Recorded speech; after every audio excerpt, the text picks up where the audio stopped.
launch happens with you. So now, we've all read about and seen about your wedding and the honeymoon, which is an extended honeymoon. It's never going to end, It's thankfully. never going to end, yes. So, can we ask you a little more about how your great Indian wedding was? Can we? Well, I'm sure everyone who's present out here and who's married, they have all very amazing memories about their weddings. And similarly, mine is no different.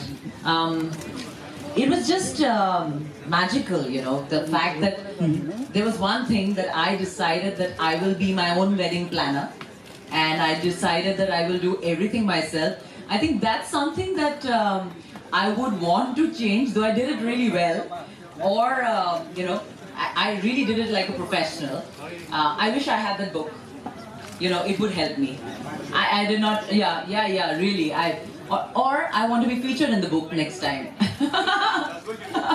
You know, yeah, so it was tough, but I can say, you know, the few days were very magical, and everything was so amazing, and everybody till now tells me I was the happiest bride ever. Like, I looked so happy on my D-Day, on my big day. So I really think it all went well. So wedding planning is a long process, immaculate detailing. When did you guys start, or how did you guys start after you decided to get married? What was the starting point? Where to start from? Well, as everybody knows, me and Karan are pretty much beach bums. The idea was to have a destination wedding, but we got engaged in Jan, and my parents thought we'll get married by December or October, November, but we wanted to get married faster, earlier. So finally, the earliest date given by my mother was 30th April, and that's not a very good time for Goa, which is a very amazing place, which we love. I thought I'll kill all my guests and myself, so we decided we'll do it in Mumbai, and we'll have all the festivities, but we'll kind of make it short, make it over 2 days, not very extended. And that's how it began. Then, you know, the hunt. Should I have a wedding planner? Then I said, no, I want it very intimate. I want to remember every bit of it. So I said, no, I'm going to do it myself. And I got help, you know, my help from a lot of my friends. But it was funny, you know, because before a wedding, you have heard of bridezillas. I'm sure everyone's heard. And a lot of wedding planners deal with them. We've seen them day in, day out and dealt with them. So I was the bridezilla and I was the wedding planner. So it was a big fight between the two Bipashas.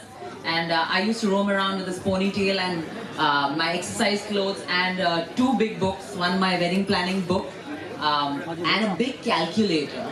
Though I had a phone, but I carried a big calculator everywhere. And I would sit with all the vendors, you know, do the math, understand what I want. Really, it was an intensive process. And I thought, you know, that I'm not going to survive once it's closer to the wedding. I'm going to really pass out. But I did well. You know, right from the food to the flowers to the, you know, the planning of the stage, the security. I did even security. So it's like I didn't leave anything. Of course, with the kind of guest list, and you are a huge film star, your guest list had film stars, so how difficult was it to plan which theme, what event, what function, what ritual to call the film star guest where, and how did you decide on that?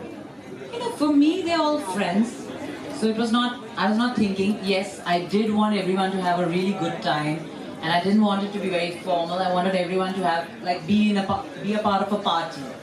So I did ensure that the security is tight. I had a lot of help from a lot of friends, like I said. I had the media supporting me so nicely and wonderfully, and, you know, being so happy for me on my big day. I know most of them were there. They were there, like, fully. And it was an amazing experience, like deciding the days and all. You know, my mother wanted me to have a mehndi.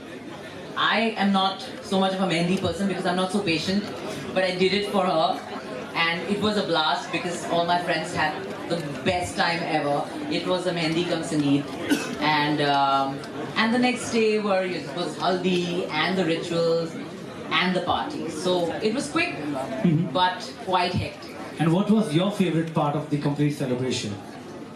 I think there were a lot of moments, that when you get married, there are moments that are going to stay with you forever. The moment when, my father had to actually not eat and do the whole the kanyadan that they do. And I told him, why are you doing that? Just eat. I'm not going anywhere. What do you mean by kanyadan? And all, I don't want to follow that. But, me and Karan did the entire whole day fasting. We didn't see each other, though we were in the same hotel in different rooms. And we were always like, like the whole Shubhodrishti in Bengali. My brother's carrying me. And I'm heavy, and my seat was heavy, and my outfit was heavy. And it was fun because they had to all carry me around Karan, and I was just laughing.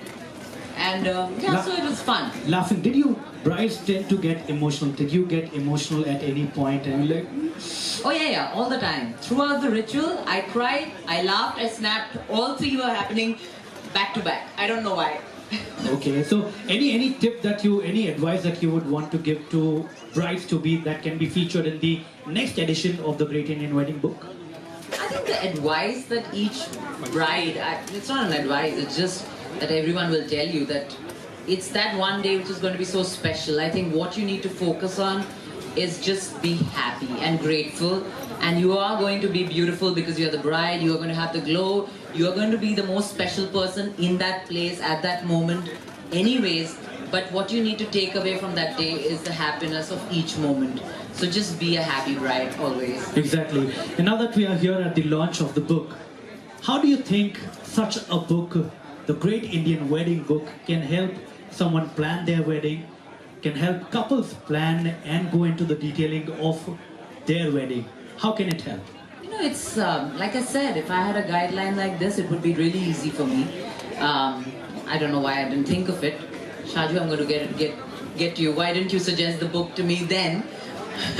Yeah, it was like, it's really helps you because when you are trying to do it yourself, in today's time, the modern couples, they all want, their wedding to be very different, and it should be they want to own it. So they need help. And if it's coming from the experts, everything is in one book, whether it's about your trousseau, whether it's about your jewelry, whether it's venue, location, decor, everything. And it's very, very detailed. So if you're getting all the help in one book, then I think it's just like a gift. Because weddings are magical and you need a gift like this to make it better. So definitely, I'm very happy that you guys have this book, and it's going to help so many couples and make their very, very big day magical. Exactly, and we are waiting for that moment where we unveil the book. But before we do so, I would love to call on stage our sponsors and even partners on stage. We'll do it later. So we do the unveiling first. So ladies and gentlemen, that big moment we all are here for, the unveiling of the Great Indian Wedding Book. So can we please